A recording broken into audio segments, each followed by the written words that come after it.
Imagine standing on the America's Got Talent stage. The crowd's on its feet, but your eyes are on Simon Cowell. He's not clapping, but he doesn't need to. When Simon looks moved, leans back like he's been hit by brilliance, you've done something rare. That was Courtney Hadwin in 2018. Just 13, she blew everyone away with her powerful voice. Simon took her under his wing, and with his label backing her, Courtney seemed destined for stardom. But things didn't go as expected. The fame, the lights, the support, they all faded. What happened? What did it go wrong? Today we're diving into the rise, fall, and unexpected journey of Courtney Hadwin. Where is she now? Let's find out. Childhood, just a kid. Simon Cowell always says he never cries. He's the tough guy who's built stars, crushed dreams, and done it all without batting an eyelid. But the first time he heard Courtney Hadwin sing, he almost shed a tear. While Courtney's journey on the outside seemed straightforward, the reality couldn't be further from the truth. And it all began with America's Got Talent. But before we jump right into her AGT experience, let's go over Courtney's path to the show. Courtney was born on July 6, 2004, and grew up in Heselden, a small former mining village near Hartlepool in County Durham, in northeast England. She was raised by her parents, Paul and Anne-Marie, alongside her younger siblings Paul and Melissa. Like with many talented young singers, music was woven into Courtney's life early. She began singing at home when she was just a child. And as she grew, she started to dabble in musical theater and then explored her voice through covers. But it wasn't until she watched Connie Talbot on Britain's Got Talent that her dream to sing seriously began. According to Courtney, she began singing properly at around age 9 or 10, and by 11, while attending Heselden Primary School and shortly after enrolling at the Academy at Shotton Hall, performed during a lunchtime open mic singing Say Something by A Great Big World and Christina Aguilera. That video was uploaded to Facebook and quickly went viral locally. Classmates were surprised by her vocal prowess, and many immediately urged that she explore her soulful power. And she made sure to do what she was told. After all, she loved singing and writing songs. Courtney's granddad would later share that she began busking in local spaces to help pay for singing lessons and cover family travel costs. Although she didn't make much, she was able to take lessons at multiple local academies, including Shotton Hall Theater School, Peanuts Master Classes, Kate Sir's School of Music, and Vocal Ovation by Julie Miles. But it wasn't until 2015, when she appeared on Teen Star UK in Newcastle, that she battled in her first notable competition. Here, she reached the grand final with her rendition of Bob Dylan's Make You Feel My Love, gaining early recognition for her distinctive sound. The following year, at age 12, Courtney won Hartlepool's Performer of the Year award and became a finalist in the Beyond the Lights award ceremony. In 2016, she also auditioned for Open Mic UK, delivering a version of Nothing Compares to You as part of her rising presence on local stages. That same summer, she opened for Sister Sledge at the South Tyneside Festival in front of over 18,000 people, a milestone which showed what many began to realize. She was no ordinary local performer. She was a star in the making. Fast forward to the next year, and Courtney was once again appearing on another show. This time around, it was The Voice Kids UK. Her audition, a fiery rendition of Tina Turner's Nutbush City Limits, earned her a spot on Danny Jones's team. She advanced to the battle round with Dancing in the Street, then reached the semi-final singing James Brown's I Got You, I Feel Good, and concluded the final with And I'm Telling You I'm Not Going, finishing as a finalist.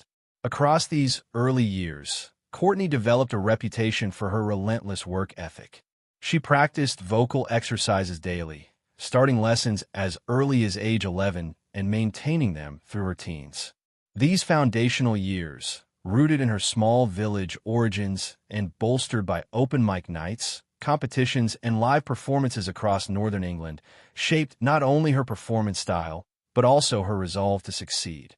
And it especially helped that she had a strong support system willing to ensure she took hold of her dreams. From the very beginning, Courtney's musical journey was shaped and sustained by the unwavering support of her family. Her mother recognized her raw potential, saying the performance surpassed expectations, while her father took on side work to support her dream, delivering pizzas and helping with petrol money so that Courtney could travel across the Northeast to auditions and open mic gigs. In fact, when she appeared on The Voice Kids UK and later on AGT, her family moved to LA to support her, particularly her father, who traveled back and forth so she could compete as she continued schooling. Even through the whirlwind of TV shows, record deals, and international attention, Courtney's family remained her anchor. Publicly, she's credited them with keeping her grounded, reminding her of home, and helping preserve her passion rather than turning it into pressure. Their belief in her, not fame or accolades, gave her a steady foundation that helped her voice carry across continents, while her heart stayed rooted in Heselden. Riding on the wave of this support, by early 2018, Courtney had built enough momentum and reputation that she was invited to audition for Season 13 of America's Got Talent. That invitation came not from a family decision to pursue Britain's Got Talent, but reportedly through show producers seeking international talent. It was perfect for the young Courtney. But little did she know that it would mark her turning point from local sensation to international stage, and her life would forever be changed. Big city, big dreams at just 13, Courtney stepped onto the America's Got Talent stage as a quiet, almost shy schoolgirl from County Durham, England. She looked nervous, awkward, hardly a star. But then, the first notes of Otis Redding's Hard to Handle began, and everything changed.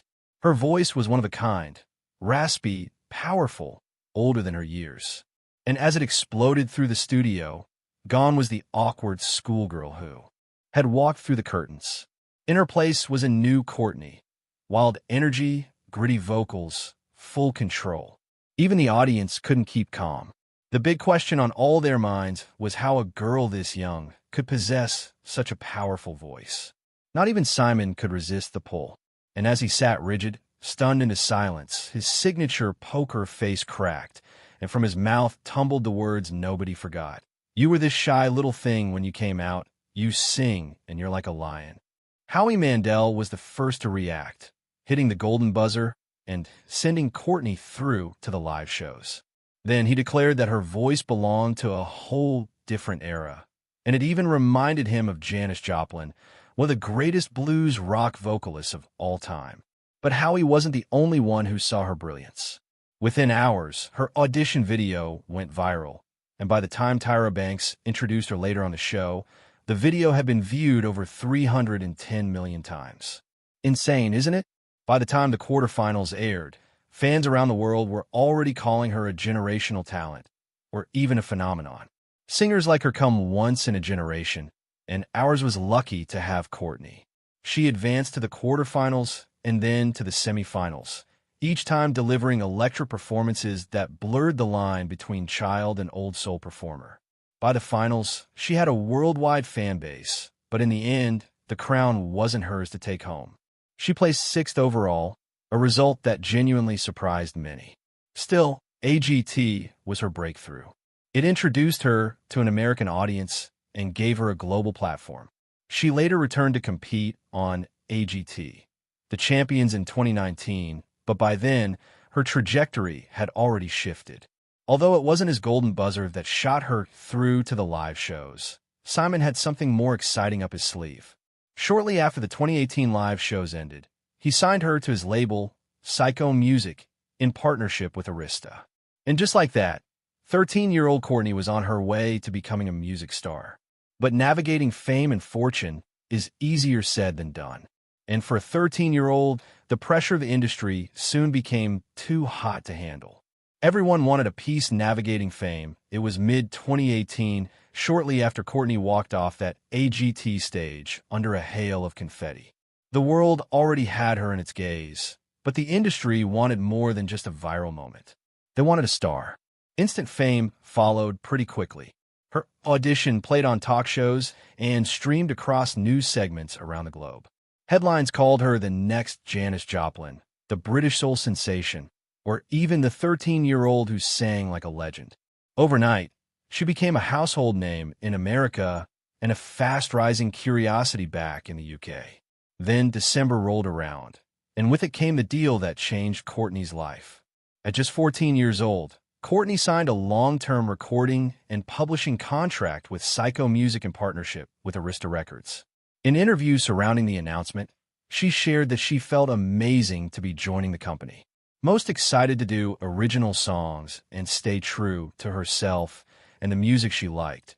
Courtney described the moment as a dream come true. But she couldn't have been more wrong. 14-year-old Courtney didn't know at the time, but all that excitement carried a heavy weight. She was still just a teenager, still learning how to breathe on stage. And she was suddenly expected now to deliver chart-ready music, interviews, promotional appearances in a machine built for grown-ups. How could she handle all of these? Backstage that season, Courtney shared how the pressure mounted. She needed to perform, to close the show, to bring energy, not just once but every week. And even though Howie's support kept her grounded with his cheers, fueling her passion further, the nerves threatened to overwhelm her. Behind the cameras, record executives began positioning her as a brand. They pitched her sound, her image, her stage persona. The comparisons to Janis Joplin were compelling, but also a trap. And just like that, Courtney felt torn between the artist she wanted to be and the product she was expected to become.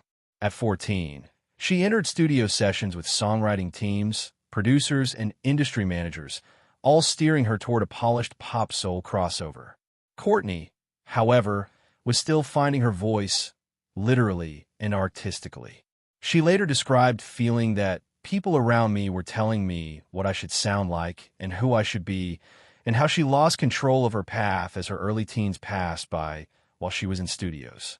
It was exhilarating and exhausting. She was traveling between the UK and the US, expected to record originals, shoot promotional materials, and stay media ready. For a teenager still living at home, it was too much. It all felt surreal and isolating. And even though YouTube comments and fan messages praised her raw energy, beneath the praise, Courtney was quietly struggling to feel in charge of her career. And yet, the early buzz was relentless. Critics marveled at her energy, her stage presence, and her voice's mature grit.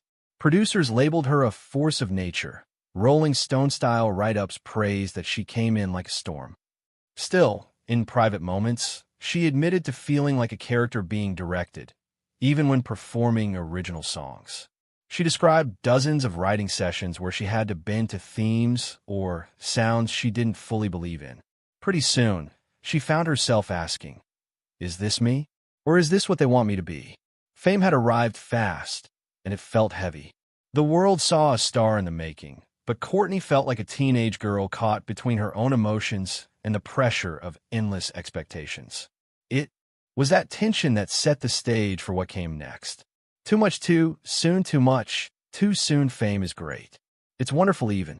But imagine you're a teenager who's not even legal yet, navigating the confusing world of the music industry. Sounds like a hellish life, doesn't it? Well, that's because for Courtney, it kind of was. Don't get her wrong. It wasn't like she didn't enjoy the life or the seeds of her hard work and everything else that came with it. It was just too much, too soon. Pretty quickly, Courtney's world became a whirlwind the moment she joined Psycho/Arista. In the blink of an eye, her life revolved around deadlines, meetings and recording sessions, not songwriting on her terms, but a rigid assembly line built to manufacture hits. And for someone who'd found joy in the seemingly little things, creative control included, all of these felt overwhelming. Like we've mentioned over and over again, she was only 14 and already, she found herself in back-to-back sessions expected to deliver polished pop-soul tracks within tight timelines. A typical day could start with breakfast in the U.K., meetings with label execs by noon, and a long haul to a U.S. studio by evening. Those sessions often included multiple producers who would pitch beats, hooks, and themes that Courtney didn't necessarily connect with. She later reflected that everyone around me was telling me who I should be. And this was only a small reflection of how her creative input was often overshadowed by industry voices. As she worked through co-writing sessions and production teams, Courtney soon began to feel detached from the songs she was recording. In interviews, she expressed frustration at how she was molded into a sound that fit a predefined mold. Compromised emotion filtered style, slick pop production that clashed with her gritty vocal roots. She was still discovering her artistic identity, yet being pressured to conform. That tension chipped away at her confidence, turning what had once been fulfilling into something unfulfilling. With a voice more mature than most college students, her mind was still that of teenager. Courtney soon began to face mental exhaustion. She described bouts of overwhelm in backstage interviews, closing the show every week, carrying the energy of the finale while trying to hold herself together. Despite praise from Howie and fans, the internal weight felt heavy. She even admitted to feeling isolated, traveling between continents, surrounded by suits, missing home, missing realness. And this was when the withdrawal began. It started slowly but steadily. First, the social media posts dwindled. Next, her presence on mainstream media shrank. Fans were worried, and they soon began to wonder where she'd gone. Were there creative disagreements? Was she ill? And what was worse, there weren't any public updates to keep supporters in the loop. This, combined with media speculation, began to feed rumor mills. Did Courtney get into an accident? Was she bettered in a hospital? Where was Courtney? She was still here, just retreating to reclaim herself and escape the pressure. Courtney later teased upcoming material that felt angry and real, with lyrics like, "You only want me when I'm smiling," signaling deeper emotional undercurrents. She hinted that there was more depth, more pain, more honesty waiting to be unpacked. And with the rumor mills twisting and turning, everyone was eager to find out what had happened to the doe-eyed young girl who strutted onto the stage all those years ago. The silence between them, the years slipped by quietly. The industry never stopped chattering, but Courtney receded.